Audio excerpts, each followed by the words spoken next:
के अंदर मैंने, जब विभागीय आयुक्त साहब भी थे उस मीटिंग के अंदर, सुनील केंद्रेकर साहब, मैंने प्रशासन से एक सवाल किया था कि महात्मा ज्योतिबा फुले स्कीम जो है 2020 के अंदर गवर्नमेंट ने ये नोटिफिकेशन जारी किया कि अब हम कोविड को भी है तो इस स्कीम के अंदर ला रहे हैं, यानी कि कोविड के पूरे मरीजों को अब ये इंश्योरेंस का फायदा मिलेगा। हमने उनसे कहा कि कितने मरीजों को इसका फायदा मिला, इसका आंकड़ा बताइएगा, ये स्कीम अभी चल रही है क्या, ये बताइएगा। तो किसी को कोई जानकारी नहीं है। मैंने ये प्रश्न आज दोबारा प्रस्तुत किया, दोबारा पूछा कि मुझे ये बताइएगा कि MJPJY के अंदर पिछले 1 साल के अंदर नहीं तो पिछले 3 महीने के अंदर कितने पेशेंट्स को है तो इसका फायदा मिला है। गवर्नमेंट वहां से ऐलान कर देती है कि हमने इंश्योरेंस करे हैं, महात्मा ज्योतिबा फुले के अंदर कोरोना को भी ऐड कर दिए है, लेकिन मैं आपको चैलेंज कर रहा हूं कि कोई पेशेंट को इसका फायदा नहीं दिया जा रहा है, क्योंकि उन्होंने एक तरफ नोटिफिकेशन निकाला है कि हम कोविड को MJPJY के अंदर ऐड कर रहे हैं, दूसरी तरफ उन्होंने एक दूसरा नोटिफिकेशन निकाला और ये कहा कि जो मरने के ऊपर आ जाएगा, जो सिर्फ वेंटिलेटर के ऊपर आ जाएगा और कम से कम उसका 14 दिन का स्टे रहना हॉस्पिटल के अंदर वेंटिलेटर के ऊपर, तो ही है तो उसका फायदा मिलेगा। यानी कि अगर तुम जिंदा रहना चाह रहे हैं तो उसका इंश्योरेंस का फायदा नहीं मिलने वाला है। अगर मरने के कगार के ऊपर आ गए तो गवर्नमेंट बोलेगी कि हाँ तुम मरने वाले हैं तो हम तुमको इंश्योरेंस दे रहे हैं करके। तो ये एक बहुत ही मतलब पब्लिक को बेवकूफ किस तरह से बनाया जाता है, ये उसकी एक जिंदा मिसाल है। और दुर्भाग्यवश इसके बारे में कोई बात करने के लिए तैयार नहीं है। आज भी हमें यही बताया गया मीटिंग के अंदर कि हम इसकी जानकारी लेकर बताएंगे। क्या जानकारी लेंगे आप?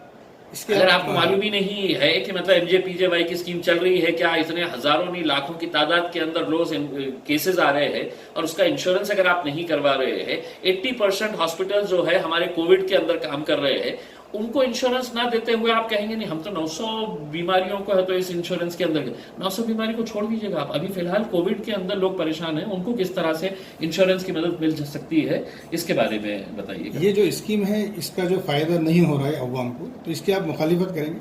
नहीं, ऑलरेडी हमने कर चुके हैं। अब हम क्या करना, जाके सर फोड़ना किसी मंत्री का? उनको सड़क के ऊपर पकड़ के है तो उनको गाड़ी के नीचे से खींचना हमने?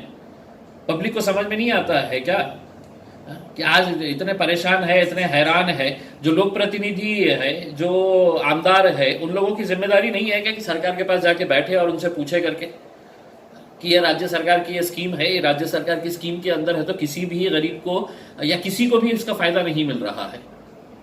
प्रशासन को नहीं पता है क्या?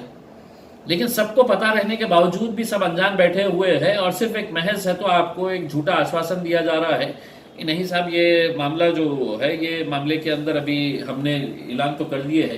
कौन पूछता है उनसे कि कितने लोगों को फायदा हुआ? मैं तो आंकड़े पूछा हूं ना, बताओ, अगर आपको चैलेंज कर रहा हूं मैं, आंकड़े बताइएगा कि कितने लोगों को इसका फायदा हुआ है करके। आपके पास आंकड़े है ही नहीं, इसीलिए पिछले हफ्ते भी मुझे बताया गया कि हम जानकारी लेकर बताएंगे और इस हफ्ते भी मुझे यही मीटिंग के अंदर बताया गया कि हम जानकारी लेकर आपको ये बताएंगे करके। तो हमारा यही कहना है, ये दो बहुत ही अहम मुद्दे हैं जिसके बारे में सरकार ने बहुत गंभीरता से विचार करने की, सोचने की जरूरत है, अगर सही मानों में हम जो परेशान हाल लोग हैं उनकी मदद करना चाहते हैं तो।